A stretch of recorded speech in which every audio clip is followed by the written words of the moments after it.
Hello and welcome to Talking Dogs on a Monday. I'm joined, as always, by the Exile Dub, and of course the Wanderer Joe Sheahan has taken time out of his very busy schedule to pass on his pearls of wisdom, shall we say? A great weekend of racing to look back on. Indeed, there was so much racing to look back on. It's sort of hard to keep up, but let's get stuck into it because there was plenty of classic racing, including the semi-finals of both the willwego.com Irish Saint Leger and, of course, the Barwon Racing Irish Sprint Cup. Joe, let's start with yourself, the Ledger. We are looking ahead now to a wonderful final. We have a pretty hot favourite in the form of a certain Clonbrine Treaty. He's been there, he's worn the t-shirt, and he's bidding to become the third Greyhound, I believe, to defend his Ledger title after Time of Pleas in the early 70s for the legendary Ger McKenna. And going back now, Joe, you don't remember this, and I don't remember this, but Tommy might just remember it. Monarch of the Glen in 1942 and 1943. But Clonbrine Treaty, a special Greyhound, and I suppose will be a deserving favourite in the decider. Absolutely. What a phenomenal greyhound. I mean, to go out and win the Conor Kirby Memorial last year, to come back and win a second classic in Limerick in the Ledger. And I suppose the cream just rises to the top. Last week, he put it all together, came home in 12:37, which was his fastest split coming home. He looks like he's coming to the boil at the right time. And I think hats off to the Holland Kennel and everyone involved there, the way they've campaigned him at this Ledger. He seems to be rising at the right time, but phenomenal run. You know, one thing that strikes me about Clonbrine Treaty, every greyhound, every early pace greyhounds, they miss it now and again. Treaty just never seems to miss it. I mean, he's just early pace is phenomenal. He just never seems to miss the kick. His splits are so consistent. He's doing that 5:30 literally every night, and he's just a phenomenal greyhound, one of the greatest of all times, and really looking forward to seeing him on Saturday night. But if he does miss it, there's plenty of fast finishers and strong stayers in the mix there as well. So it's Yeah, going to be a I would cracking go as far final. as to say I think he never hits it. I think he's very consistent to the corner, all right. Every night he absolutely flies, but it's so rare you actually see him flashing out. Even the other evening, Kilcolgan Whitney was the one that hit the lids first. She was, seeking her first victory in what 22, 23 starts. And Clonbrine Treaty, once he got racing, he just there was no real early speed once Knocky and Dazzler missed a kick and he took full advantage. Of course, you missed out on an Easter Cup. He's seeking a fourth classic success, Tommy. He's been a remarkable greyhound, and not the first time the Jim and Kay Murphy and Mira Murphy have had a dog of this nature. No, he's a terrific dog. But he did exactly what we thought he would do. He stepped to his right and the whole lot. But I'd say, like, what a difference it makes the first step. If Knocky Dazzler hits it, then the two of them bump and it's a different race completely. He's a fabulous dog. I'm just surprised he was 7-4 yesterday. That's gone though, unfortunately. But you have to be sharp in this game. He was 7-4 for the final. I mean, if you were to, I know when you have five probably moderate breakers against a specialist early pace. You say, well, maybe one of the stairs will break close and maybe get a run that it mightn't usually get run and do a big time and maybe pick him up. But by God, I mean, the connections of Clonbrine Street couldn't have handpicked a better final from. Yeah, Really, absolutely, it, indeed. it, it looks like that, doesn't it? Let's get into the two semi-finals, and we can talk about the final then in a few minutes' time. The first semi-final obviously was the one we are talking about: Clonbrine Treaty in five, Knocky and Dazzler within six. Knocky and Dazzler went off the 7-4 favourite, 11-4 Clonbrine Treaty. Wow, 6-4 JT Craze. I'm pretty amazed by that. My own view was that Barefoot and Fire would probably get in his way, and that's exactly what happened. JT Craze was in a lovely position going into the corner, Tommy, but Barefoot and Fire just got the better of him and then squeezed onto the fence. And so by the time JT Craze got going, it was all too late. In contrast, Kilcolgan Whitney flashed out from trap three, 33 to 1 chance, couldn't hold her pitch. Clonbrine Treaty and Knocky and Dazzler, neither of them had particularly come away racing, but Clonbrine Treaty was certainly better away, and he flew into the opening corner, followed by Knocky and Dazzler. That's how the order remained for quite some way. It looked like Knocky and Dazzler was running very hard until basically he hit the last sort of bend or between the last two bends. And I think we saw this before. Maybe it was in the early rounds of the Easter Cup where the one night he did get headed. He didn't find an awful lot home, and that was, it was always going to be the case anyway. It was heightened by the fact that you look at the dogs that were behind them: Barefoot and Fire, JT Craze, and Extra Gain, all three who were finishing at speed. And I'm afraid it probably was a slow motion finish for the connections of Knocky and Dazzler. And I'm afraid it was slow motion in a horror film rather than a feel good sports movie. It was never going to happen once he hit the third bend, only that far in front of those in behind. Barefoot and Fire came through for second, and JT Cray's third. Extra Gain just missed out by 3 parts of a length. He absolutely motored home, Tommy. But I suppose this race was won in the first 50 yards. Clonbrine Treaty, as we've said, just that electric early speed. Yeah, look, I would say about knocking Dazzler. We've kind of, I think I said in the first round that I thought I needed to see the first round a few times before I realised just how good a performance it was. And he had been running exceptionally well. Of course, part of the issue there is you have a dog that doesn't quite get home, right? He gets 550 in the sense of the type of dog that can win a derby, gets 550, maybe doesn't get any further, has the explosive early pace and all that. But like you're also a long run to the escape, and it's all taken a little bit out here. So the night when something goes wrong, and I feared the other night that there'd be a bump between Clonbrine Treaty and Knocky and Dazzler. And we said last week, and we like even though it's kind of counterintuitive, we felt that Clonbrine Treaty was the one who was probably best placed to recover from a bump and still qualify. Now it's funny. It's funny. The bump didn't happen, but effectively it did in the same because it was the same thing. Knocky and Dazzler was behind Clonbrine Treaty early and had to show the massive pace to get into a position to pose some sort of a chance to Clonbrine Treaty. It was bound to tell in the closing stages. It was bound to tell. I think the dog ran his heart out. I think Connections handled him exceptionally well, the same way they did when he won the Kirby. I think they handled him exceptionally well to to get him here and to even to get he finished fifth and he was tired in the closing stages, but actually ran his heart out again. But I just think that the Clonbrine, yeah, you were lucky. I was the point I was about to make last week, and we kind of moved off before I actually got a chance to say it. And I spoke to a fellow from Limerick about it a couple of weeks ago. And the one thing I did say about this ledger was that there was an exceptional number of strong stayers in the competition. Exceptional number. And that meant if you were an early pacer who missed the kick, there's a good chance you were going to be picked off because you can look behind in almost any heat and without contradiction, you can go back to all the heats back to the first round and go, my God, okay, there might be massive early pace here, but there's some amount of stairs in the race. And that's like even Extra Gain didn't even qualify and the pace he was showing finishing. Yeah. But he was there to be a real danger to anything in front because of the pace he has to finish up. I think it's been that type of ledger. And actually it's funny that the finals worked out the way it has, with one Spectrus early pacer and probably one likely to go round second, and four absolute machines from in the closing stages. So it's set up the final set up exactly the way the entire competition has been. Yeah, Joe, like Clonbrine Treaty and Knocking Desert were fifth and sixth into the escape. The escape means nothing, but it sort of just goes to show that, you know, once they hit the line, they're threading water. The other dogs were absolutely finishing like a train. Extra Gain, for him to lose out, the pace and ground he made up. I assume he'll probably take a step up to 750 soon. You never know. A trip back to Limerick for the Cambridgeshire could be a possibility. Of course, you'd have to be eyeing up a tilt at the Derby as well. But the likes of Barefoot and Fire, JT Craze, both finishing fast. But when it comes down to it, Clonbrine Treaty showed his class. Yeah, absolutely, and good point there, Ian. Limerick is known as the stayers track, and it's suiting a lot of these strong stayers coming from off the pace. But what a performance from Clonbrine Treaty!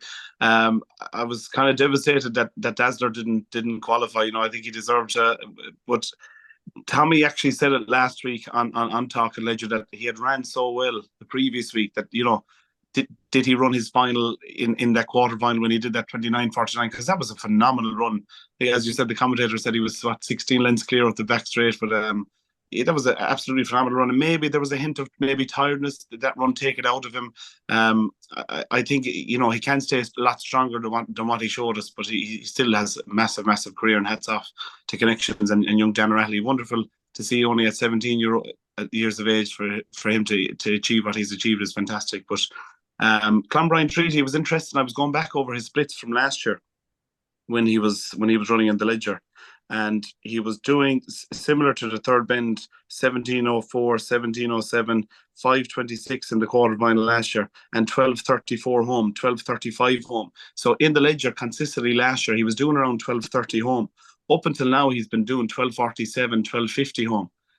Last week in the semi-final he did 12:37. So if he can come home in what he was doing last year and hit that 12:30, he's there's a fair chance, it's very, very likely he's going to be in front of the third bend doing that 17:10 consistently. And if he can come home in that 12 kind of 30 pace, then it's lights out. But if he's not going to stay as strong as he has shown before when he's done that 12:30 home, there's going to be plenty coming from off the pace. So it's going to be a cracking final. But I mean, Clonbrine Treaty, what a dog! And it's a great testament to the Kirby as well, to see how well Treaty and Dazzler have done, and other dogs from the Kirby as well. So great to see that Limerick track is producing these fantastic dogs. Yeah, well, we spoke of it last year. Even Swords Rex had won the Kirby, and got to the final last year in the Ledger.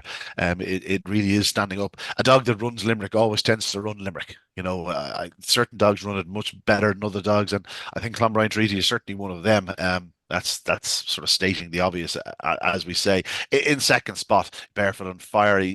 He's not a bad dog. Maybe a yard or two off the very, very top, but he's running hard. And again, a dog that seems to love Limerick. Tommy, you look at his record, his last 5 races, first, second, first, second. He's been thoroughly consistent. He's sort of stuck in around the 29 sort of. He has a 29.45 in his card and a 29.77, but it's all in between there. Like you expect him to do something like a 29.55, 29.60 in the final. Yeah, he did a 296 the other night, which is not great. Whereas he has a 281 on his card, but he's a little bit inconsistent that way. 281, 298, 285, 289, 296. He's just not getting the flying out. He has loads of ability. It's funny, himself and his kennel mate there, JT Craze. There was a neck between them 2 rounds ago. I think it was 2 rounds ago, and half a length the other night. Not an awful lot to separate them. And it's funny when you see the draw and you look at the final as well. It's going to be a similar kind of story as the other night. Bear from Fire is a good dog. He has probably has to step up a tiny bit, doesn't he, to win the Ledger? Yeah, I think so. I think it's okay to say that. There's no guarantee he won't step up. He's more than capable of a big run, but he's certainly one of the dogs, judging on the draw, especially going, well, he's going to need to do everything right. Yeah, and it's kind of yeah, it is that case. Now the only thing is, I say, it's kind of stupid to be saying things that it can't win a Ledger, or has to step up to win a Ledger. I think the prices, when I looked at them yesterday, they range from 7-4 to 13-2 the outside of the field. I think it was. That's how tight. That's how tight it was. It's not Yeah, like there's no 25-1 chance in the final. no, I say step up. I mean step up in the case of finding a length or length and a half. I don't mean finding 4 lengths. Like when we say you need to step up in the first round, we mean you probably need to find half a second. When we say you need to step up from the quarter final, we probably mean you need to find 3 lengths. It gets tighter as the competition goes on. So it's a case of having to step up a little bit, I think, on what he's been shown. That's the way I look at it. yeah. I'm His just looking at price Boyle Sports there. He's currently 8-1 with Boyle Sports, Barefoot on Fire, the outsider of the party. Go ahead, There's Joe. been a little bit, a tiny bit of a change, a little bit of a drift in prices since Yeah, yesterday, as I said, because Clonbrine Treaty was 7-4, which I thought was great value. yeah. He's 11-8 now. I still think there probably is a touch of value there, to be honest. Joe, go ahead. It was interesting with Barefoot on Fire the night of his trial strike. He ran a cracker in around Limerick the week before the Ledger started. He won in 29.54. He got to the third bin in 17.21 and only came home in 12.33 that night. But he's since actually staying stronger than that, about 2 or 3 lengths stronger. So if he can get to that third bin in 17.21 along with Clonbrine Treaty, he could be a player. And it's nice to see how tight it is there. As you said, there's no dog without a chance here. Everyone has a path to success, and I definitely think Barefoot on Fire could have a path to success if he can repeat that run. He got a bit of a solo that night. I mean, the chances of him getting a solo or even anything close to it from out in trap 4 is probably unlikely. But he definitely has the splits and the engine to do it. If he does something like his 285, I think there's a chance of him clearing 2 and 3, certainly. And we saw the other evening that he can outpace JT Craze into the opening corner. I think there's definitely a possibility of going up second into the opening corner. But again, it's just a case of how close he can stay to Clonbrine Treaty, who, even if he missed the kick, you'd imagine he's going to go to the front. That's the way it looks. JT Craze has got his draw in the final in drop 1. He's very strong. He's all down the back and home. He just doesn't, he's not blessed with massive early speed. He did lead 1 or 2 nights in his career. He was bought early in his career. Paul Hennessy bought him off Liam Dowling, renamed him JT Craze for, obviously he's owned by John Turner, Lee Craze. You don't need to be a genius to work out where they got the JT Craze from. He's very fast, no question about it. He's a dog that's taken time for the penny to drop, but this year I think Toaster really it made a man of him a bit. He really took to Toaster, really started showing massive pace. He had 1 or 2 runs in his card last year that were highlighting how fast he was. But this year, he seems to have really come to himself, shall we say. He's November 21. He's out of Ballymacminton. Ballymacminton has produced a couple of classic runner-up. Can you name the classic runner-up in the last couple of years that was out of Ballymacminton? You have me beat there. Can't remember her name. Last finishing bitch, Liam Dowling. She was second in the Laurels, Tommy. She won the Oh, Kingdom Derby. No, what was her name? Harmony. Jeez, no. Who Oh won my the God, last that's two bad. laurels? Who won the last two laurels? Help me out here. Help me out. I'm struggling. Jeez, I can see that she's already beaten half a length in the hours as well. Yeah, she was an Half a length. absolutely massive finisher. Yeah. Hang Danica. on. No, it wasn't Danica. No. Danica was only a youngster this year. It was, Did bear it with me. begin with W, no? Ballymac, where is she? Oh, Whisper. Whisper, yeah. Ballymac Whisper. W. Ballymac Whisper, yeah, Yeah. she was some finisher. She's been on the go since. She's definitely not the force she once was, but yeah, big finisher. Ballymac Whisper. She was second in the Laurels. Moving on, let's get to the second semi-final, gentlemen. We've spent an awful lot of time on this first heat. Ventry Faith, Tommy. I don't think you would be particularly surprised by this success when Trap 3 Ballyhemmock and Rex came out. We have to mention, obviously it was a five-dog affair. You have to feel for the connections, Billy and John Dunn. He'd been running so well. I made him a pretty short favourite to win the heat. They had got him back from injury, and then to sustain an injury that is basically a career ender. It's awfully hard for them. In his absence, though, it did leave the door open somewhat. It was a race where there was no real early speed, bar Hazel Hill on the outside, who's still coming to hand. As a result, I have no problem in blowing the trumpet here. I took a chance on Ventry Faith. Just thought there was every chance he'd lead Coulivanny Otto. Miami King is not a flyer to the corner in good time. Is a bit inconsistent, the traps. And yeah, it was a pretty picture in the early yards. Ventry Faith in a beautiful position behind Hazel Hill Bucko. Once going to the front, Tommy, that was it. Game over. Ball burst. Coulivanny Otto ran very hard in chase. He's only beaten a length and a half. But Ventry Faith setting the standard. 29.47 return. I wasn't tuning in here at all. I didn't realise about the injury because I had done my preview so early in the week, which is a disaster for me. But anyway, it's horrible for a connection to Ballyhemmock and Rex because he was a terrific dog. And like you said, he looked like he had the draw of all time. The Ventry Fate. We talked about him earlier in the competition. Just thought that maybe he was the type of dog that was going to improve a bit with a bit of time. He even though the section is slow, 297. You're not going to lead too many leisure heats in 297, let's be honest. Even though the section is slow, it might just be something that switches them on a little bit. The kind of taste of getting to the front early, and it just got. If you ever want a prime example of, and I know it's good if any auto is running them down a bit. If you ever want a prime example of how dogs, when they normally stay really well, if they hit the front, like he's not going to win by 10 lengths. He's not going because he's using up expending a lot more energy now that he's out in front because there's nothing to hold him up or kind of to have to bob and weave around. He wins by a length and a half, having gone clear. I thought it was a really good performance because this like I mean talk about the prime example of what I have been talking about in the ledger the last few weeks with the strong stayers, and Coulivanny Otto is a savage stayer. Miami King is a strong stayer. I mean that's the type of dog that's been in the and sometimes you look at competitions, you go, there's the odd little stayer here that he could be dangerous in any heat, he might pick him. But you're looking at some of these heats going, it's 3 or 4 of them. And they're not just kind of, he could pick you off and take third place. The dogs that aren't far off is capable of winning the leisure. They're that type of close. So I just would say one thing actually just before we go, just on the previous heat, JT Craze, there's a dog that would be very interesting over 600 and 750 yards. Actually, I think there could be savage runs in him. And I'd be surprised, knowing Paul, if some stage when he's done with his 550 and taking a chance on Derby and whatever else, I wouldn't be surprised if he just says, "Do you know what, we'll pop him over sixpence and see how good he could be," because I have a feeling that dog could be a machine over sixpence. But back to the Ventry Fate. The Ventry Fate is like this is a typical, isn't this a typical kind of an Owen McKenna type dog?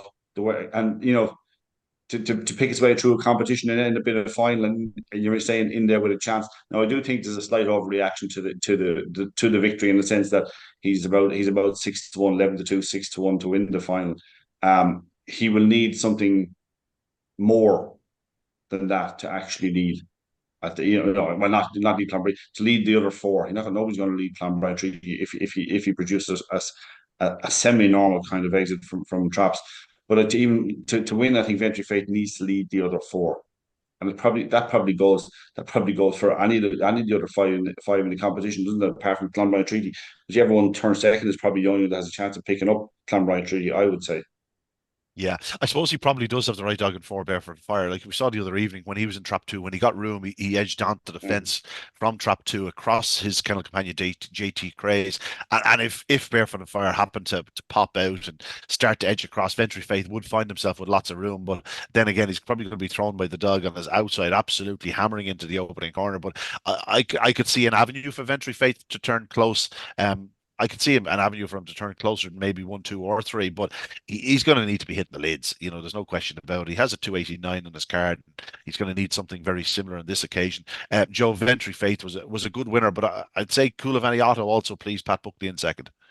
Yeah, it was a massive run. I can remember Coulivanny. He's a very interesting dog. Round one, when things didn't really go as well, and I was chatting to Sarah Buckley, and she was saying that Otto can sometimes be a bit nervous dog, and maybe Tralee was suiting him more than Limerick. That he was really Tralee dog. Maybe Limerick wasn't suiting him all that well, but he's kind of progressed steadily throughout the competition. He's staying so strongly. I mean, he's made ground on some really fast dogs. I mean, he's coming home in about 12 seconds ish, which is very fast. Ventry Fate, I really like him. He's young, he's unexposed. In a way, he's only after running about maybe 9 or 10 races. I struggle to see how he could win. Maybe in a way, he's very far out. He will need an absolute pinger from traps to have a chance of winning it. And I'm not knocking the dog at all. I think he's an absolute machine with a huge future, but just the draw maybe hasn't been overly kind to him. And I think Barefoot on Fire has those kind of early splits that it's kind of edging in front of him at the moment. But it was a cracking race. I was Hazelhill Bucko didn't qualify there for 18-year-old trainer Lucy Roach. I mean, she's been going very well this year. It's great to see young trainers up and coming. And I know they'll be devastated about that. But Bucko's the dog with a big future as well. And Miami King ran on and hats off to Connections there. He was in fine fettle and he ran on very strong. But Coulivanny, he's a very interesting dog. 2804 on debut. He's a huge engine, but he's a very interesting start, isn't he? Yeah, it's a case of just trying to get yourself into a position by the second bend. And obviously he's won 3 or 4 races in his career, but probably not as many as his talent as sort of he should have, shall we say, at this stage. Yeah, but that said, like he certainly has the engine. Any traffic in the contest would likely suit him. But Tommy, Joe said it. He probably is going to need a bit of luck. Look, he is actually, but he can do the sections. I don't know where he's going to get the run. I don't know where he's going to get the clean run.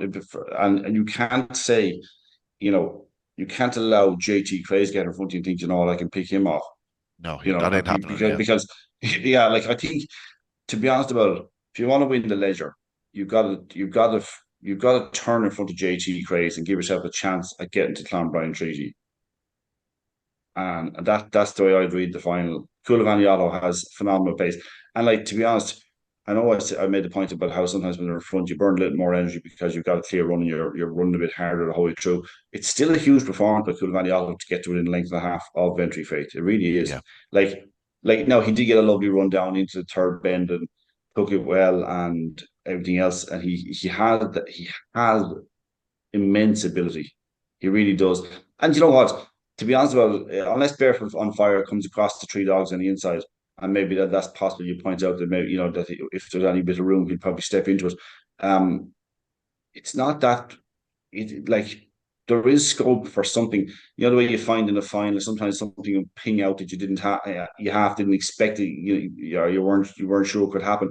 There is the scope for that when you think you got JT Craze, Coulivanny and Miami King in 1, 2, 3 in a classic final. I mean, they're not early pacers. One of them will get a clear run though. Yeah, well, listen, there's every chance. There's every chance that it's going to be 6-5-4 into the corner or 6-4-5 into the corner. Like that's very possible. At the same time, it's very possible it could be 6-1, 6-1-3. It's one of those contests. One turn close, yeah. Yeah.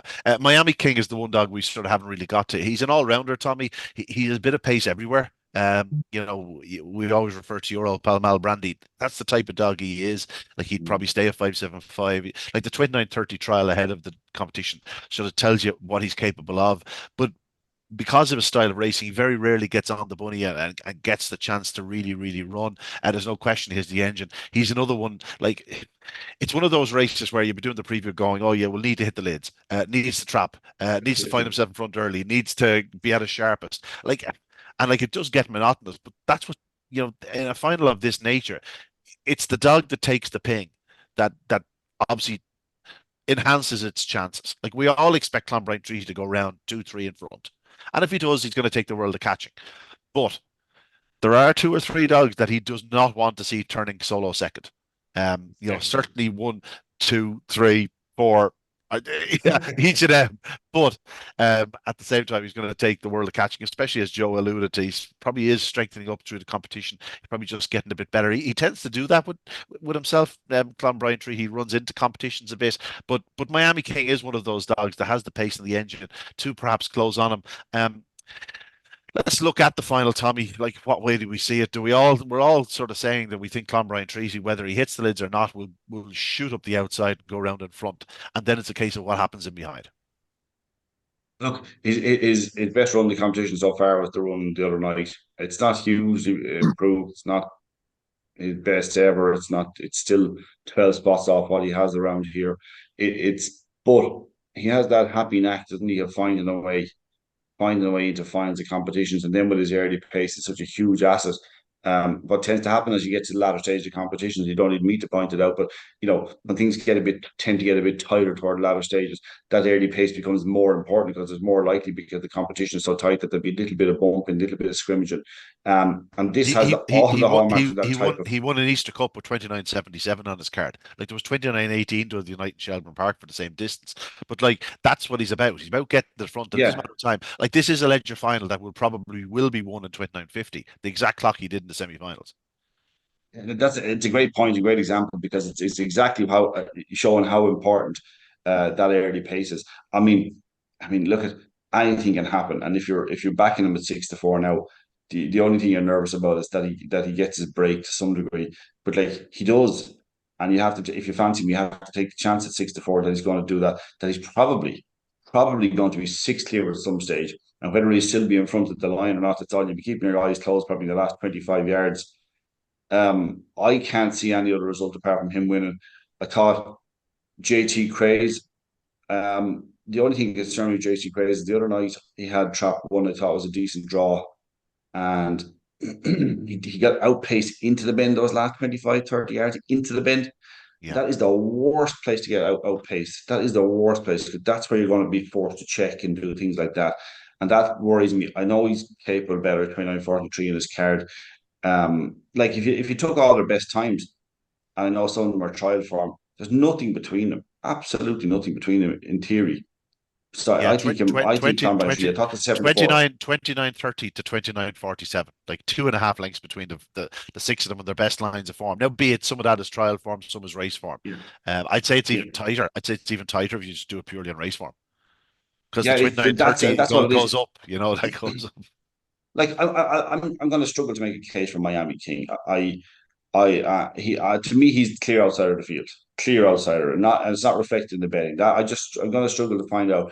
I honestly believe if you're not in front of JT Crazy the first bet, you're not winning the Ledger.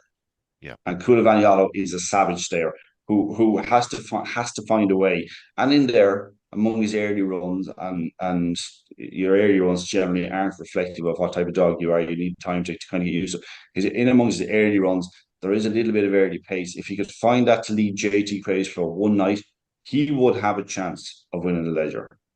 He would. He genuinely would. But I don't know how. Like, you're just hoping that JT misses and Coulibaly grabs the rails, and all of a sudden you've got a real race on your hands. JT Craze, if he breaks and is able to hold Coulibaly and Miami King without finding any bump at all, he's the one to me that is most likely to put himself into a position to catch the Clonbrine Treaty. Bertram on Fire, the draw hasn't been kind, as Joe said earlier on. Ventry Fate, the exact same. Draw hasn't been kind, even though it looked like he was showing pace into the bend. And he was catching Hazel Hill and Bucko in fairness, who is an early pacer. Ventry Fate still Would you think he'll clear the 4 inside it? I don't know. It's very hard to know. He hasn't been It's the most impossible to know, he isn't it? hasn't been the very most consistent at traps, and he's Yeah. gonna need to be at as sharp as Stirling.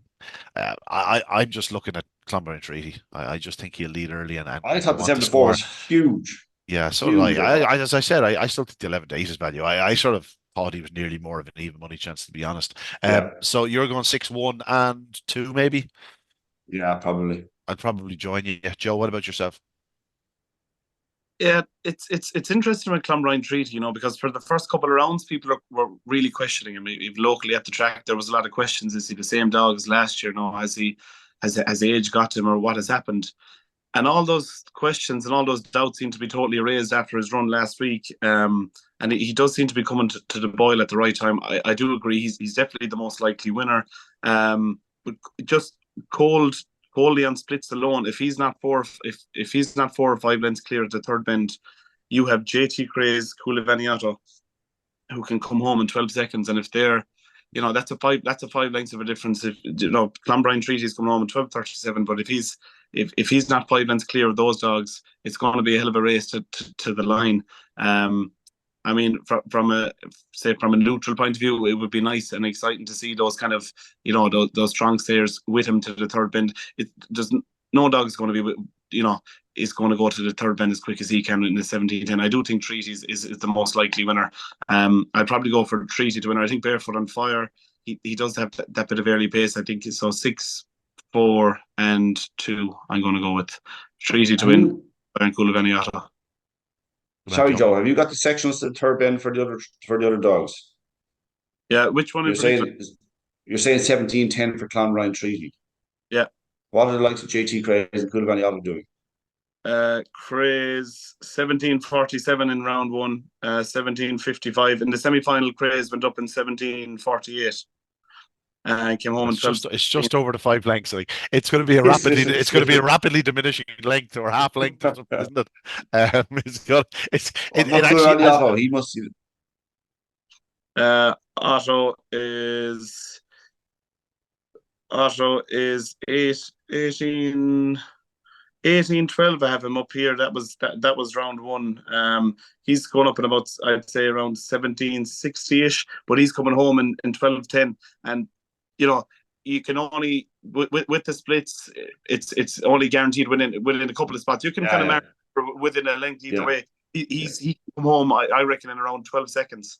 So like that, if Otto, say for example, theoretically, I would say if Otto is within 4 lengths of Clonbrine Treaty just at the third bend, I would say on splits alone he has that finishing splits and there's finishing times to pin him on the line. But it's going to be very, very exciting. If those strong stayers are coming down his throat up to the third bend. But there's no doubt about it. Treaty will lead to the third bend. There's no doubt about it. It's just how far will he be in front at the third bend and if he can be caught, because it's crazy to think up to the semi-final he hadn't won a round at the Ledger. It's a stark contrast to last year, and I think even though he kind of quenched a lot of those doubts, in the back of my mind, those first 3 rounds where he was caught coming home is still in my mind. That could happen again. So I know what you're saying. 11-8, 6-4 is good value, but it's not. I wouldn't say he's home and hosed either.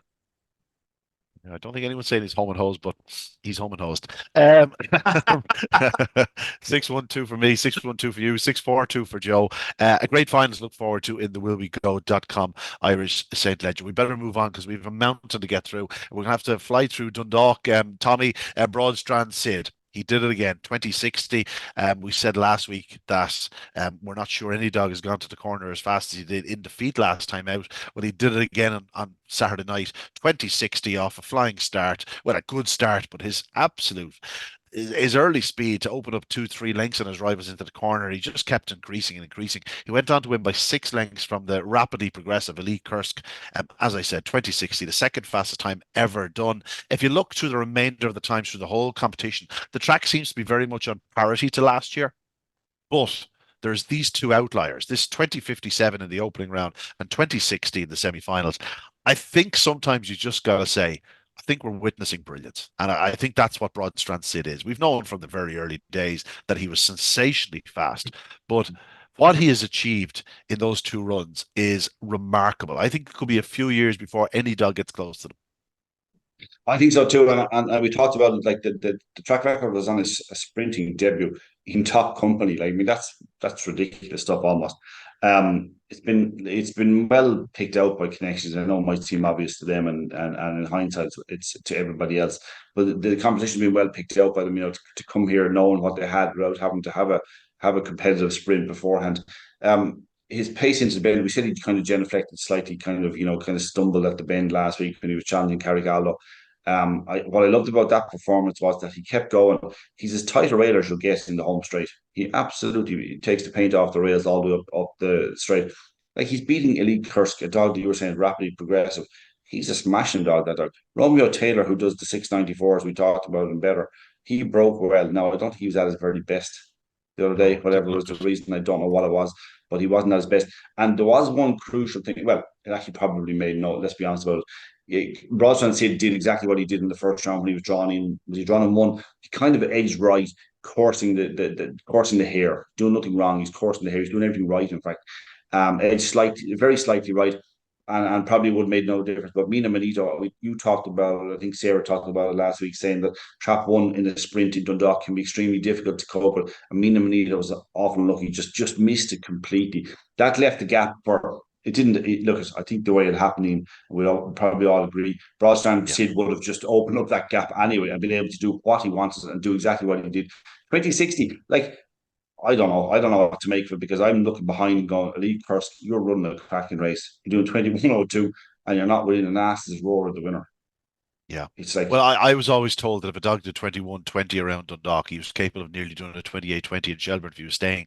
Like this dog is capable of doing a 27:60. And you'd have to say the way the track has been running of late and the way he's running to the yeah, line in Dundalk, that if any dog is going to break Paradise Madison's record, it's going to be Broadstrand Sid. But whether he'll get the opportunity to do it, we've spoken about this yeah, numerous times in the past. Like, where are the open 525 yard competitions in Shelbourne? Toco Cup at the start of the year, and that's basically it. There's a mini open 525 in the summer that's worth 10 grand. It's good money, it's good competition, but there's no real open 525 for him unless they run him at the night or the winter racing festival. But by then you're talking depths of winter, hard enough to do those sort of runs. But Broadstrand said he will go into next week's final as a very, very hot favourite. He beat Elite Kursk by 6 lengths on the nose, back in third, beaten 4.5 lengths. And you got to say both of them ran well. Like it's mm, not like one of those competitions, or races where they go, oh God, they found a bit of traffic.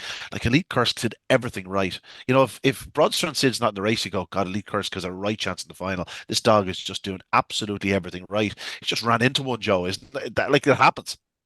Yeah, absolutely. Like if I told you as an owner you're going to have a dog do 2102 in Dundalk, like absolutely that's a winning time all day long. To win a 600 yards by 6 lengths is impressive. To win a 550 by 6 lengths, to win a sprint by 6 lengths in the manner of which he did it in the speed is absolutely sensational.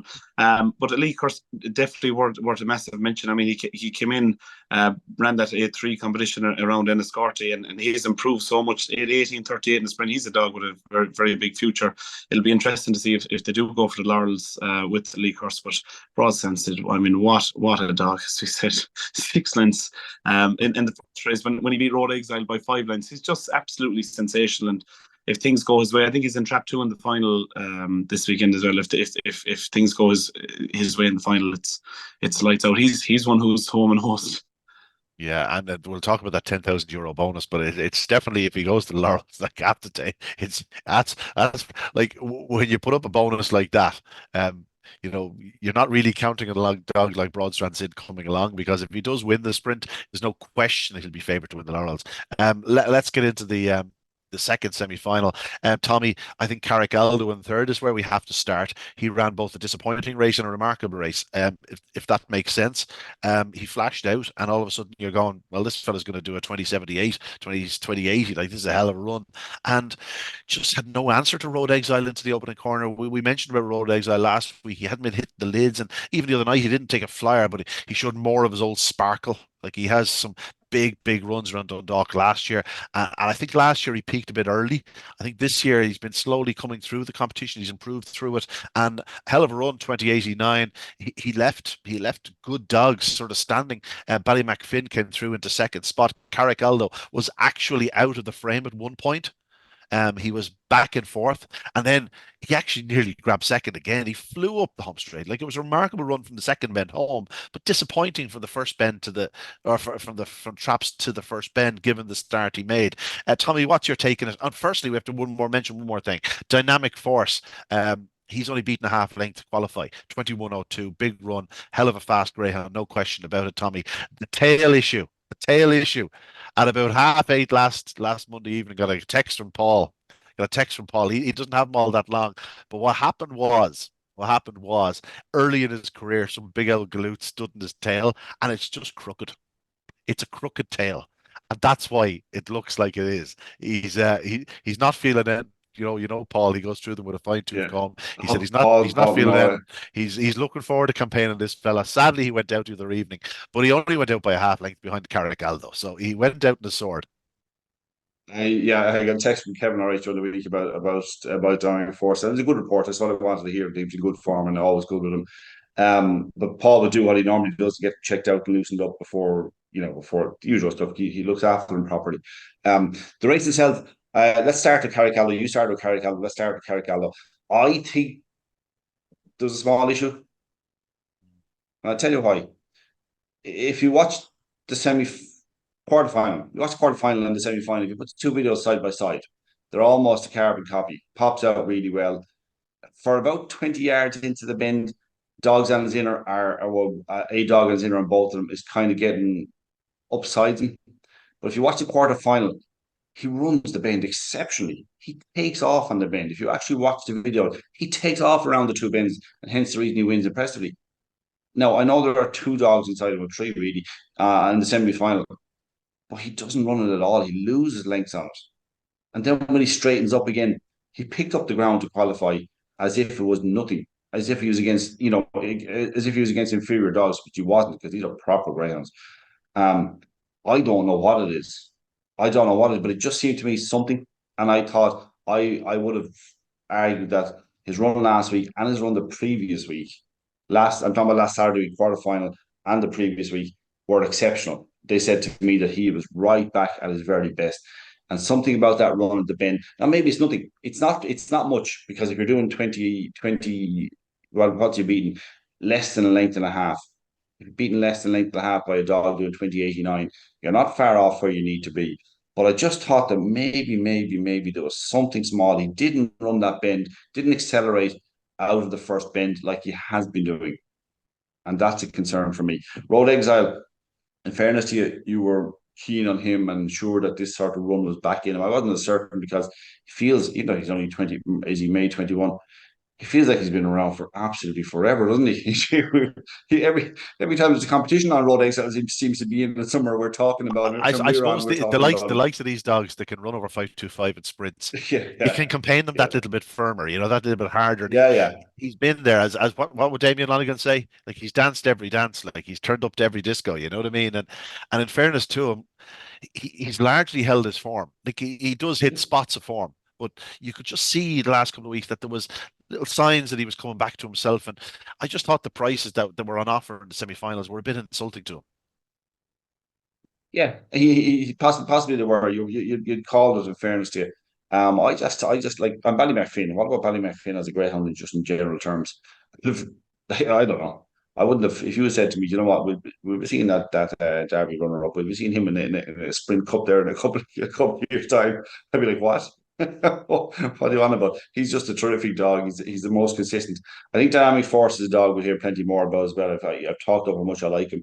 I'm not sure what seed and what way he wants to run yet. I'm not exactly 100% sure about that, but I do like the dog a lot. I didn't lose any faith in him the other night. The fact that he got knocked out the Sprint Cup, I'm sure they'll have a shrewd campaign for him ahead. But I think the Road Exile was back to his very best, but I'm just not sure how Carrigallo. I didn't think there was a dog in training could come from behind Carrigallo at the first bend in a 400-yard sprint. To be honest.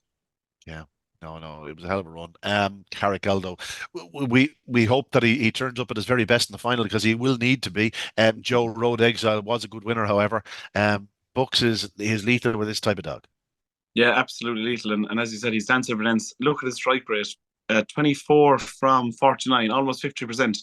And they're open class races. To have that kind of striker is absolutely phenomenal, and the mix of kind of tracks he's done is it's a real testament to Pat Buckley and the way he's been campaigned. As you said, Carrigallo, you'd expect when it opened up for him, it looked like he was going to drive on. I'd probably agree with Tommy. Maybe something is slightly missed there. I'm sure connections will have him primed for the final. And Ballymacfin, I mean, he's November 20. He's almost 4, and the running in the vein of form he's shown, like doing a 2098 and 2107 kind of runs. He's just a phenomenal greyhound. He's another dog who's danced every dance. He's been around the block, but hats off to connections there as well. They've done a sublime job with him. Yeah, but if Ballymacfin had gone to stud after his Derby second or something like that, and and they said, oh, there was something amiss, like he'd have flown at stud. Like he spread the purple, he just had a lovely willing attitude and stuff like that. And I often find with dogs like this that they're they're on the go so long that sort of people have good memories and then bad memories, and everyone get involved, and at night he gets beaten for you or something like that. I definitely think he's the type of dog that someone should take a chance with at stud down the line, because obviously bred in the purple now. The whole Druby Sydney thing is an issue, I suppose, for so many Druby Sydney bitches out there. But he's bred in the purple, and what he's achieved through his career, like he had that missing sort of few months that we spoke about, Tommy, his first English Derby campaign, which just the sort of the wheels came off the wheels came off for a while, but to recapture his form and to be so good into the latter stages of his career, it's testament to Liam Dowling, but also testament to the Greyhound. He obviously is a great, he obviously has a great engine, but he also has a great attitude. He actually, I didn't realize it, but I'm just looking back through his career now. He actually started off his career in a sprint doing 70 and 43 in Tralee. Yeah. Um, and so maybe he was always a sprinter that Liam made into a derby dog, and then now he's back to being a sprinter again.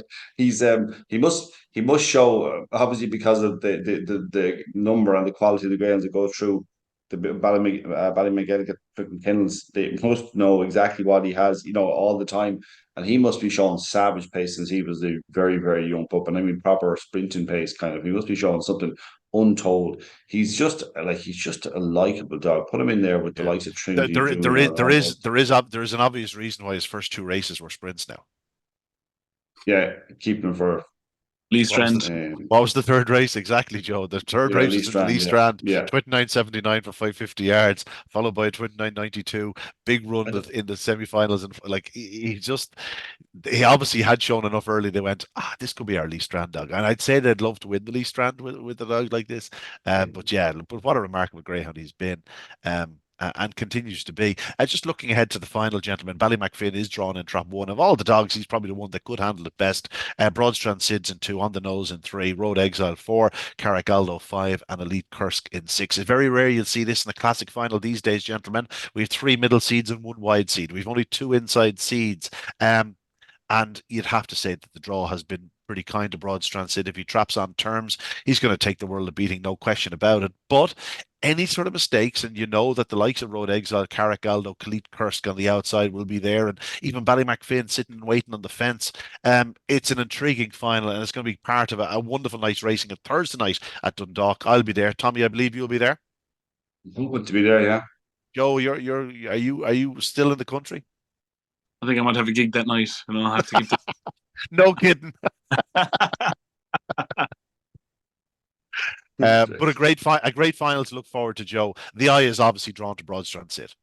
Yeah, it's going to be a cracker, and it's a final with an awful lot of depth in it, and an awful lot of greyhounds with fairy tale stories, and who have just campaigned and achieved so much in their careers. But yeah, I think it has to be all about Broadstrand. In my eyes, he pings it and does run like that. But you're right. There's going to be plenty waiting in the long grass if he misses it an inch. And there's going to be plenty waiting for him. It's a cracking final. Very, very rare. I don't think I've ever seen a final, well, in my memory anyway, of where there's three middles and two wides, where you only see two inside seeds. So I think Three Broadstrand middles, one wide. has trapped one wide and three middles. Yeah, Broadstrand has had trapped two the last 3 weeks. It clearly suits him. Yeah, I think it's very, very likely that he'll win the race. But there's an awful lot of depth in it. If Aldo did have something to miss, and maybe there is lengths to find with him on his run last week, then he could really lay it down to Broadstrand in potentially. But I'd have to say he definitely has a favourite chance in the final. Yeah, Tommy, Broadstrand Sid, just looking at the sponsors bet, and Barwon Racing make Broadstrand Sid the 4-5 favourite, 130 Carrick Aldo, 5-1 Road Exile, 6 Elite Kursk, 12 Ballymacfin, and 16 On the Nose. Again, you can make cases for certainly Carrigaldo, Lee Kurska, and Road Exile, but Broadstrand Sid is the one to beat, and 4-5 seems perfectly fair to me. It seems about right. Seems about right. In fact, you couldn't really ask for a better draw. Ballyman Finn's a smashing dog, but he's not a fly out of traps kind of dog. You said it right that he's probably the dog that's probably most capable of dealing with trap one because of his experience. Basically, he's been over different trips, different tracks. When you have so much experience like that, you can tend to cope with anything. He cope with the trap, but he won't. Like Broadstone Sid steps a little bit to the right.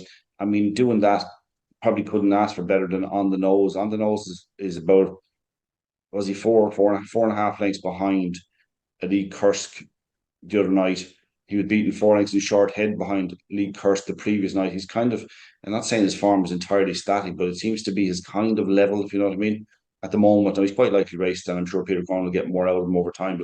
But for now, it seems to be his level. So, I mean, you couldn't ask for any more because Broadstone Sid take a little step to the right, still have the space to show his pace into the bend.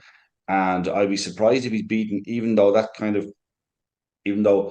this is still a brilliant final. He's just an outlier in terms of his ability as a sprinter, because if you took him out and replaced him with, dynamic force, the trap draw might be slightly different, but you'd say that is a terrific final still. And yet Yeah. you put in Broadstrand Sid and we're going, oh, he'll win. Yeah, I know. Yeah, That'll it, tell it you just how it good, just sums that'll up tell his you how good we brilliance. think he is. Yeah, it sums up Yeah. his brilliance. I think it's safe to say we're all putting our hand up for Trap 2 Broadstrand Sid. I just hope that Carrigaldo is at his very best. He could give him a race if he is. He really, really could. No, He I agree with really you. could. Yeah, I agree with you. You got to remember how brilliant he was in last year's final as well, Carrick Galdo, and what a Yeah. sensationally fast greyhound he is. Full stop. He probably hasn't had the cleanest of runs in the last few months, but yeah, there's no question he's more than capable of putting it up to him. Elite Kursk, again, it only takes a little half missed stride from Broadstrand Sid and Road Exile. Elite Kursk, Carrick Galdo are in it. We look forward to it. A great finals. Look forward to at Dundalk on Thursday night. As I said, I'll be there looking forward to it. We have to race through now the Juvenile Derby. We will, of course, get back to this competition. That's going to be running for the next 3 weeks. Let's walk through the heats from Friday night. Joe Grange Clare Lady, bred in the purple, Droopy Sydney Susie Sapphire, and she looked fairly similar to her great dam. Flashed out, made every inch of the running, even money favourite, wins as she likes in 28.44. Good run in second by Ballybuck Nuts and Toolmaker Curio, making up plenty of ground in third spot. There's a big run in him, and no question about it. He's bred in the purple out of Droopy Curio, but talented 1, 2, 3. But Grange Clare Lady was pretty much too sharp for them. As we always say, an ounce of breeding, it's worth a ton of feed when you have a dam like Susie Sapphire. If you're looking for pups as an owner, she's the one to go to. Well, she was her mother, Grange Clare Lady's mother was a phenomenal bitch, and yeah, showed deadly early pace. She's learning her craft. Obviously, she's quite young, only September 22, is only turning 2. Had a bit of traffic in recent races, but nice that she got the clear run, and she's definitely has a big future, just like her mother for sure. Yeah, I'll tell you one thing, she has really thrown this first litter. They're all very, very talented. There's 1 or 2 particularly fast, but there's not one of them not capable of going well under 29 seconds, and many of them getting close to 28 seconds. So she is clearly breeding. We look forward to our next litters. Nothing more to add there, Tommy Grange Clare Lady. We'll let you talk about Tivoli Milo, because this was an exciting contest. Obviously, we had the likes of Droopy's Plunge racing from Trap 1. He was the Johnny Linehan winner. We suggested around the time that he probably was more of a 550-yard, 575-yard greyhound. Things just didn't happen for him the other evening. Missed a kick in first run at Shelbourne Park. He made up eye-catching ground, no question, to finish fourth. But out front, there was real sharpness on view. House Martin flew out, another son of Susie Sapphire, wouldn't you know? Showed terrific early speed. And only in the last 25 yards, the stride began to shorten.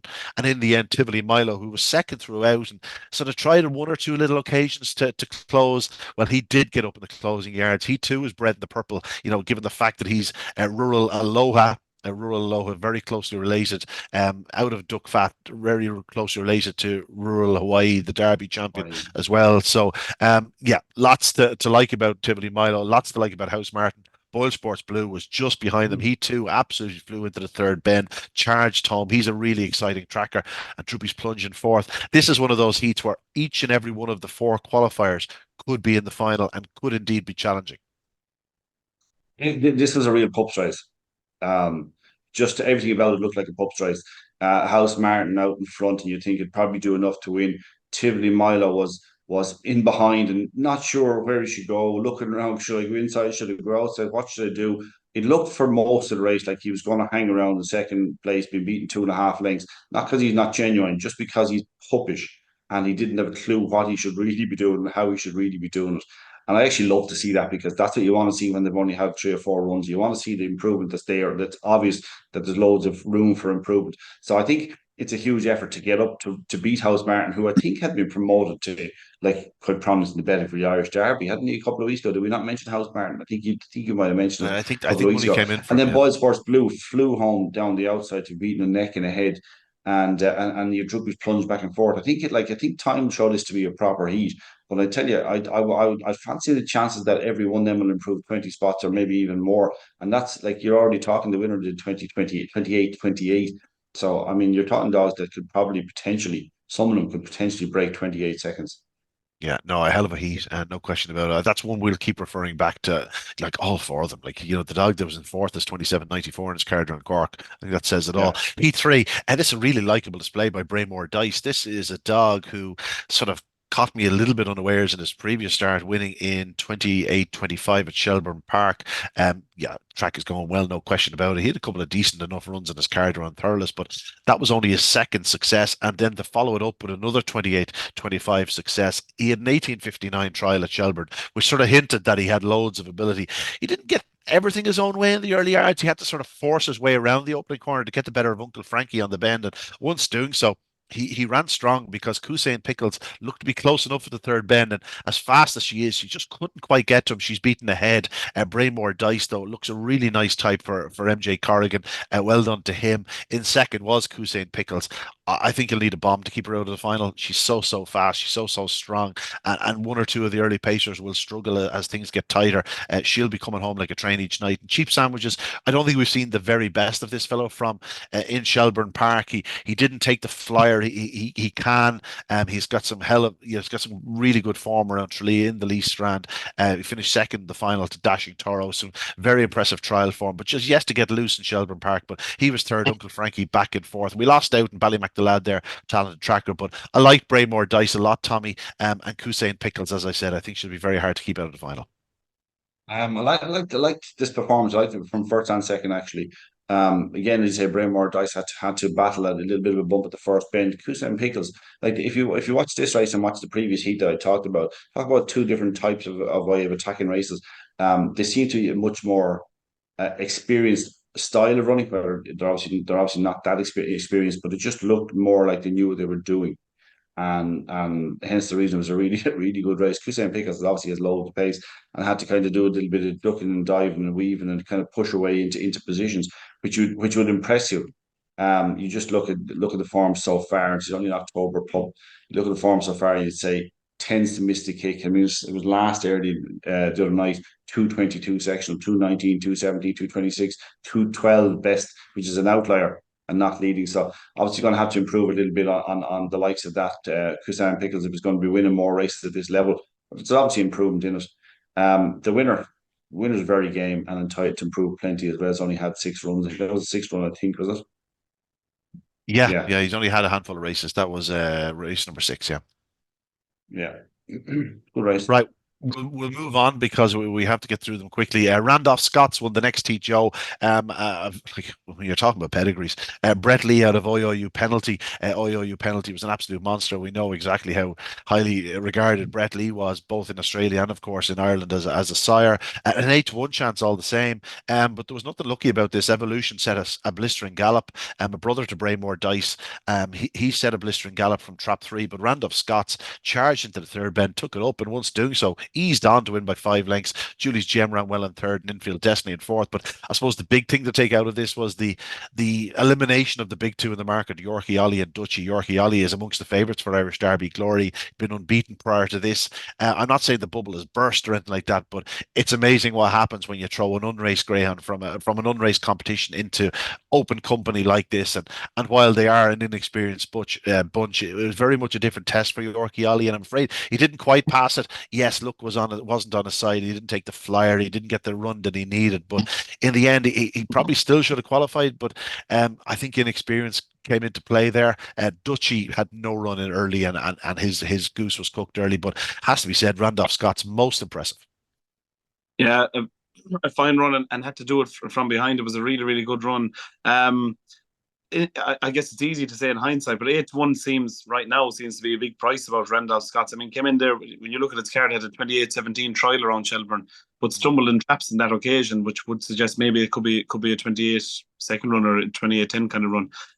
It is disappointing that Yorkie Ollie is out, and that Dutchy didn't get a run, but that's the nature of these competitions. But Randolph Scott's, I really, really like the way that he battled and came from behind and showed that kind of stay in pace. Has only ran 4 races and has a big future ahead. I mean, Peter Cronin, he knows how to train them. It's kind of interesting with some of these dogs who are hitting 2 years of age that are so light to race. You know, did some of them maybe have some injuries along the way? Do some trainers maybe just the way they campaign them give them more time?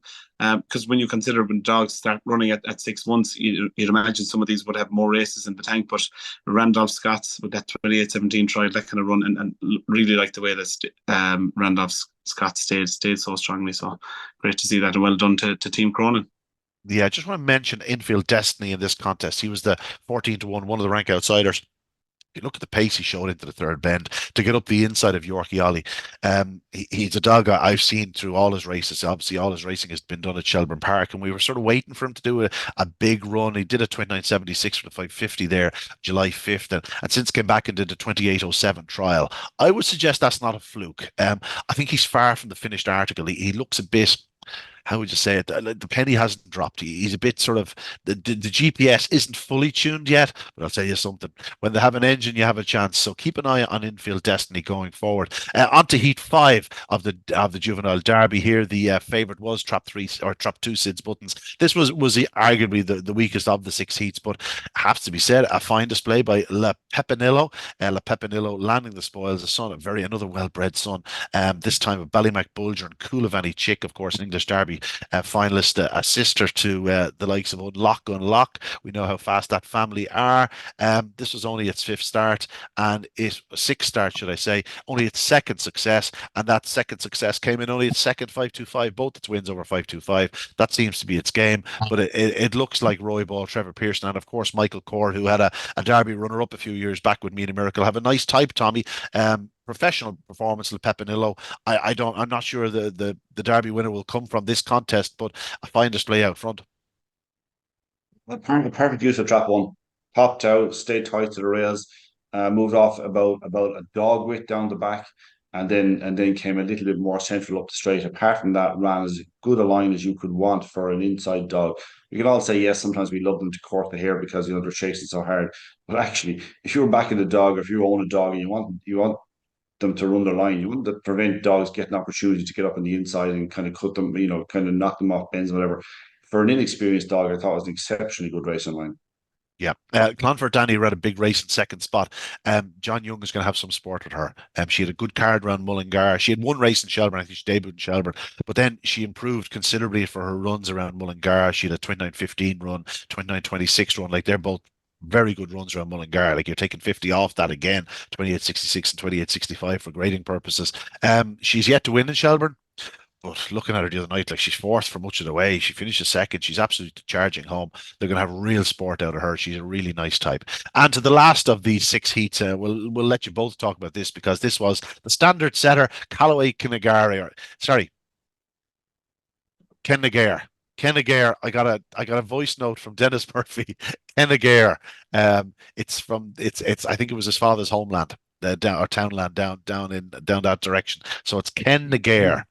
Right, let's Kenagare. I'm gonna have to check that again later. Just make sure I got it right. Kenagare. He got absolutely squeezed the second he came out of traps, Tommy. Now, he's probably not going to be a crash bang merchant, but he does have terrific pace. He wins in 28.14 and he's last in the opening corner. Yes, it was Moses in the Red Sea at the opening corner, and he found himself in a lovely position. But the pace from halfway home was startling. Now, we saw him doing those 2 sensational trial runs, and on both of those trial runs, he came home in around 12 seconds. Now, that's absolutely unbelievable stuff. So he's really much a 550, 575, 600-yard greyhound. But there's no question he has the engine, the pace, and probably the brain to go deep into a juvenile Oh, derby. yeah, you hit the nail on the head. The one thing I love about his performance, I think I had to watch it a couple of times before I really appreciated it, was just after halfway when he's about to make a challenge, he was going to go inside and then went, actually, no, that's not the right place for me to go. And he stepped out to the right and then just quickened up. He wanted to be inside because you can see where they kind of bump a little bit around the last because he wanted to be in there. And had he been in there, I suggest he'd have broken 28 seconds. And if you're breaking 28 seconds doing a 2:16, I know, as you said, there's a party of the Red Sea, there was at the first bend to give him that chance. But like, I just thought that little bit of racing where he went, no, that's not the place for me up that gap around the outside, and I can get by you. He didn't do it. He didn't do it like some dogs do and check back and go, yeah, we'll see what happens in the future. See, do I get another opportunity to get by him? He said, no, I can feel I've got the pace here to get by to chase this thing in front, but not along the inside is the right way. The inside is not the right place to do it. The brain. It's funny you said it, because it's what really took my eye in that heat. I loved the way he thought his way around that race, and he's got savage ability. Like when you look at it first and yeah, he got a bit of luck at the first bend. No, no, no, no. This dog. If you said that the Broadstone dog could break the 27, what is it, 57? Is it 2767. what is it? 2767. 67. This fellow wouldn't be far off it. Yeah, there's no question. I'm not sure how many chances after the juvenile derby he'd get over 525 yards, No, but no, I don't think so either. I don't think so either, to be honest. yeah, Yeah, but there's no question the engine's there. Joe, hard not to be impressed by him. Must be pointed out, hello, Diego's only beaten 4 lengths. He's absolutely yeah. monstrous from halfway too. He's hugely fast. But Callaway, what did I say? Kennegair, Callaway Kennegair is like, I think he's a rare engine. I'm really delighted for you said Dennis Murphy. I know that must be his syndicate, the Field Sports Syndicate, is Yeah. it? Yeah, I'm really delighted for him. Dennis puts an awful lot of money into the game, and it must be said he's a great supporter of the game and through sponsorship as well. So I'm really happy for Dennis and all that syndicate. This is a massive engine. I think that one marker of this performance will tell you Callaway Kennegair and Hello Diego, they were kind of levels at the second bend. And he went on to beat Diego by 4 lengths. Now, Diego's a massive finisher. Look at in his races so far, he's been staying very strongly. And that's just one aspect of his performance, how devastating pace from halfway. And if you're involved in the syndicate, it's very exciting times. And really looking forward to seeing Callaway kind of get there in the future and back here for the Derby. He's a massive engine. Yeah, we will be paying more attention to the Juvenile Derby going forward. Obviously, this week we have the two classics to look at, two other classics. Could be three classics going on at the moment. That's crazy. Next week we'll be looking back about the final of the Ledger and the Sprint, as well as the action from the second run of the time Juvenile Derby. I think there's some stars left in this, no question about it. Great racing. Let's touch upon just a few. We'll go around the houses a little bit. I just want to touch on Shelbourne Park briefly while we're at Shelbourne Park. I want to start with the first race on Saturday night, a debut.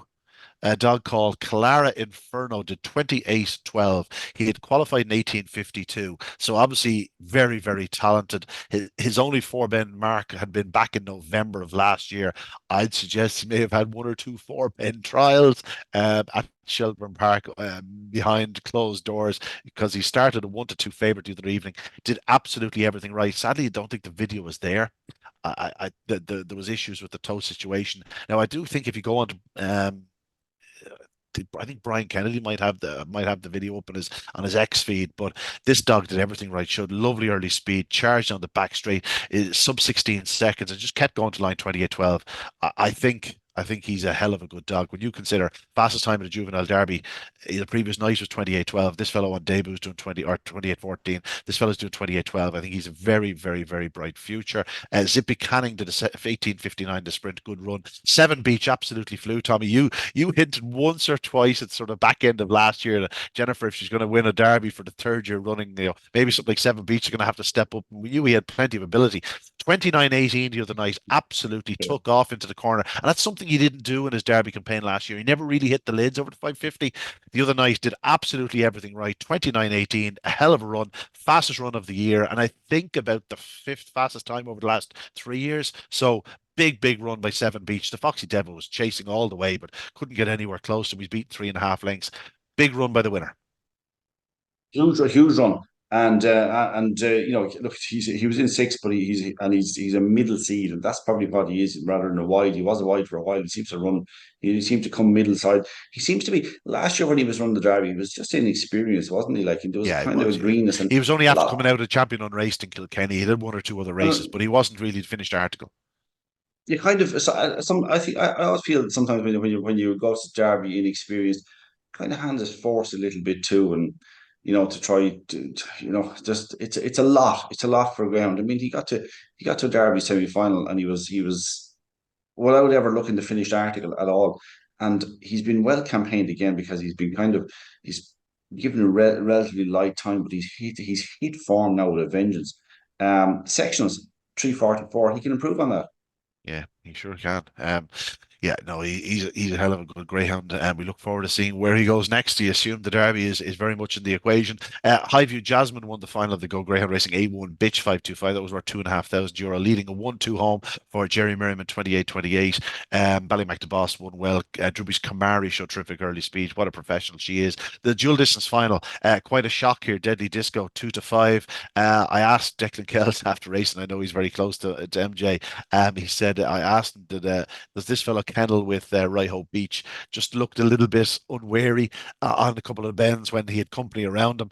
The pace he showed in the feet was remarkable. The 2-5 favourite. His run in the semi-finals was the second fastest time ever done for 575 yards, and then he's beaten 3 lengths in 32.94 in the final. It sort of sums up the race. Tortillas came through to land the spoils for Javier Jarne, who puts in great money into the sport, and Dave Burke. Well done to them. A real strong runner. A son of Clonbrine Millie, shall we say?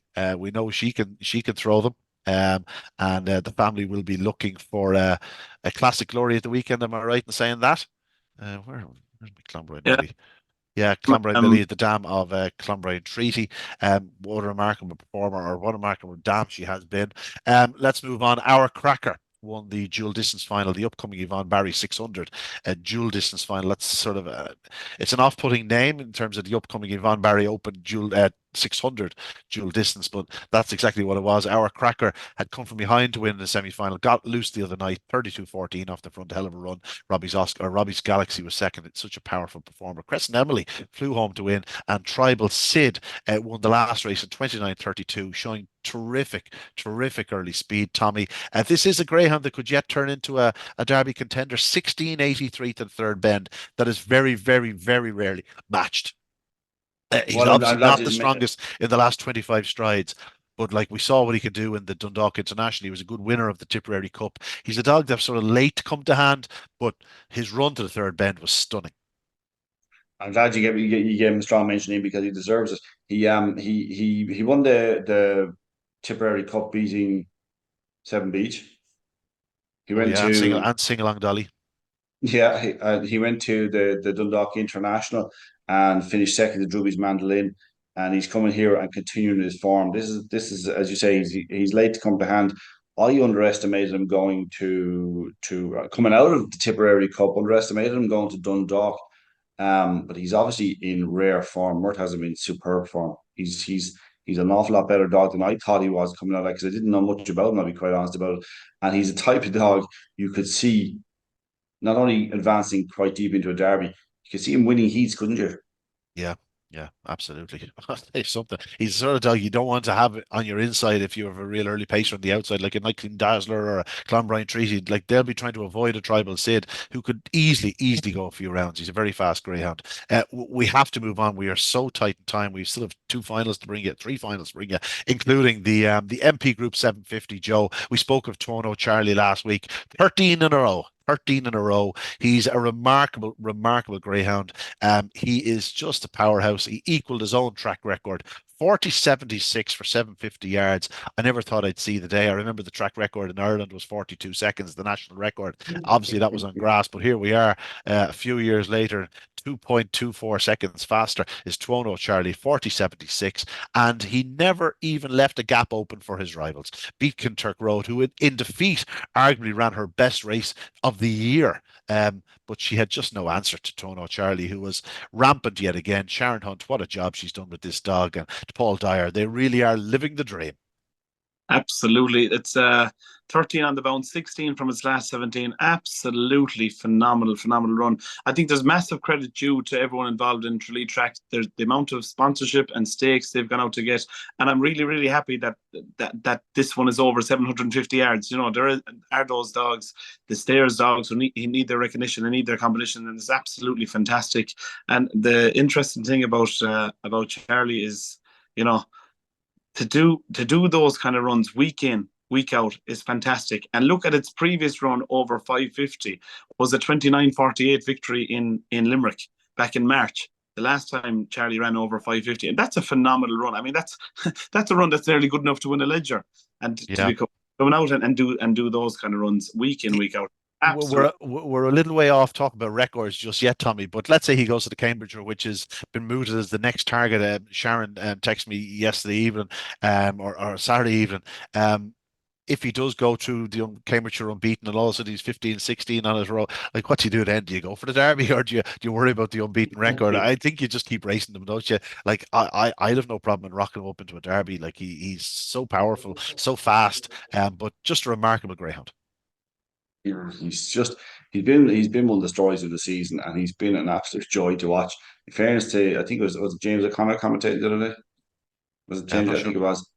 I think he tried his best to make it interesting, and she's definitely cutting in with every Kinturk Road. And I 100% agree with you. That was her best run for a long time. Yeah. She's cutting away the deficit. The deficit was 5.5 lengths to the line, because again, it just seems just off that last bend, there's a little kick from Tuono Charlie. Like I've said it before, I know there was a kind of at the end of a long run, and Ballyhooly TJ was in great form and pushing to a neck in the final in Shelbourne Park. But like when this dog is fresh, and it doesn't take much to freshen him up, because he went from the 20th of June to the 27th of July, coming back like an absolute beast.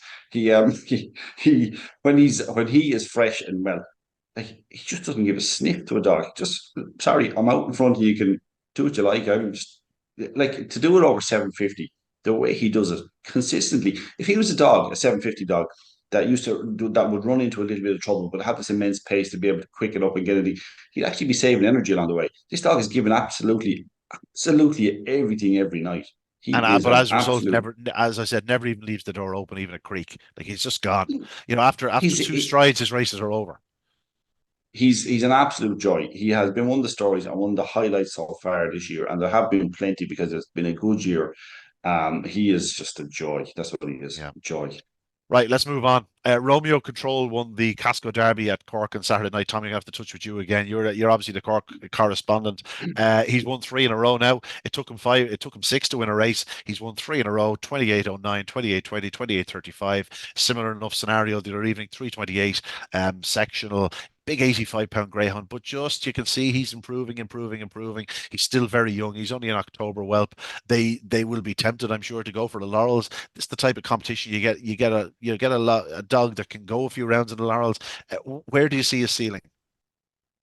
I don't know, because I think he's a dog that there's a very small touch of Clonbrine Treaty about him, that he's not a natural breaker. He's not a fly out of traps merchant, and it's kind of the way I prefer it, because if you back in a fly out of traps merchant, if they miss it, they're normally gone. He tends to wait for the traps to open and then take a stride out and then quicken off it. And it just took him a while to kind of figure it out a little bit, I think. And it seemed to click when he went to the trap one there in the first round or first round of this competition, was it? It seemed to click a little bit, or second round maybe. It seemed to click with him, and he popped out and did a 3.26, which you can do from that box. And I wondered, would he be able to do that again? 3.36 the following week from trap 2, missing the kick, taking the whole length of the straight to get a full length in front of the dogs to win the competition. The other night, he cut 8 spots off that from the same trap. He's learning all the time. He's a big dog, massive early pace, but not a fly out of boxes kind of merchant, which is the type I prefer to have, the type of early pace that he has. Because he is a big dog too. I think there's plenty more to come from that. I think he's going to continue to learn and improve for quite a while. He's the type of dog that Graham will be will has been and will continue to teach as he goes Yeah, along. Joe, he's a type of dog, given his size and his power and the fact that he has that early speed, you could probably bring him to most tracks, but you'd imagine the likes of a Limerick or a Shelbourne Park would suit.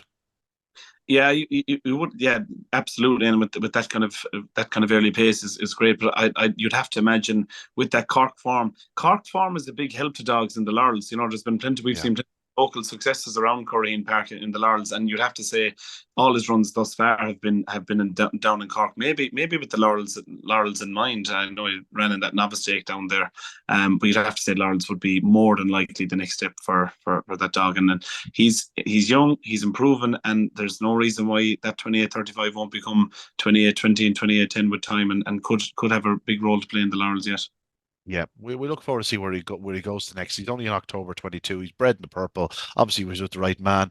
And as Joe's alluded to, he has that Cork form on his card. And we're going to finish up this weekend by talking briefly about Barefoot on Song winning the John Fitzgerald Memorial Mini Open Bitch 525 at Dundalk or at Waterford, €5,000 to the winner. Barefoot on Song. She was prominent from start to finish. We've been talking about pedigrees all the time.